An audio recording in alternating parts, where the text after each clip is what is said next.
ನನ್ನ ಅಮ್ಮ ನಂಗೆ ಪಾತ್ರೆ ವಾಶ್ ಮಾಡ್ಲಿಕ್ಕೆ ಕೊಟ್ಟಿದ್ದಾರೆ. ನಾನು ಅಷ್ಟು ಸ್ವಲ್ಪ ಸ್ಕೂಲಿಂದ ಬಂದದಷ್ಟು ಸ್ವಲ್ಪ ಸೋಫಾದಲ್ಲಿ ಕುತ್ಕೊಂಡಿದ್ದೆ, ಕಾಮಿಕ್ಸ್ ಎಲ್ಲ ಓದ್ತಿದ್ದೆ. ಅವಾಗ ನನಗೆ ಕೆಲಸ ಕೊಟ್ರು. ಕೆಲಸ ಮಾಡ್ಬೇಕು. ಮತ್ತೆ ನಾನೀಗ ಇನ್ನೊಂದು ದಿವಸ ತುಂಬಾ ಕೆಲಸ ಉಂಟು.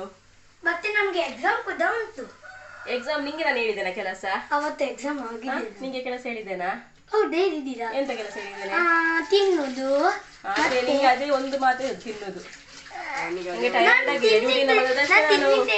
ನಾನು ತಿಂದಿದ್ದೆ. ನಾನು ಇಷ್ಟು ದಪ್ಪ ಆಗ್ತಿದ್ದೇವಾ? ಇಲ್ಲಲ್ಲ. ಆಯ್ತು, ಬಾಯ್.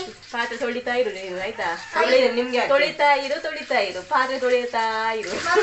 ನಿಮ್ಗೆ ಅಮ್ಮ, ನೀವು ಪಾಪ್ಕಾರ್ನ್ ತಿನ್ನುದಾ? ಹೌದು, ಪಾಪ್ಕಾರ್ನ್. ನಾನು ಮತ್ತೆ ನಿಮ್ಗೆ ಹಾಲು ಬಿಸಿ ಮಾಡಿ ಕೊಡ್ತೇನೆ, ಒಳ್ಳೆದಾಯ್ತು. ಆಯ್ತಾ? ಓಕೆ, ಡನ್ ಹೇಳಿ. ಡನ್. ನೀನ್ ಹೇಳ ಡನ್. ಪಾತ್ರೆ ವಾಶ್ ಮಾಡು. ಹೇಳಲ್ಲ. ಮತ್ತೆ ನೀನು 9th ಕ್ಲಾಸಿಂದ ಬಟ್ಟೆ ಸೊಗಿಬೇಕು. ಮತ್ತೆ 9th ಇಂದ ಬಟ್ಟೆ ಒಗಿಲಿಕ್ಕೆ. ಮತ್ತೆ ನಾನು ಕೂಡ ಪಾತ್ರೆಗಳು ಬಟ್ಟೆ ಒಗಿದ್ರೆ ನಾನು ಕೂಡ ಸಿಕ್ಕಿಕೊಂಡೆ. ಎಂತಕ್ಕೆ?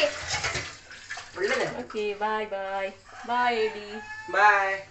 ಬಾಯ್.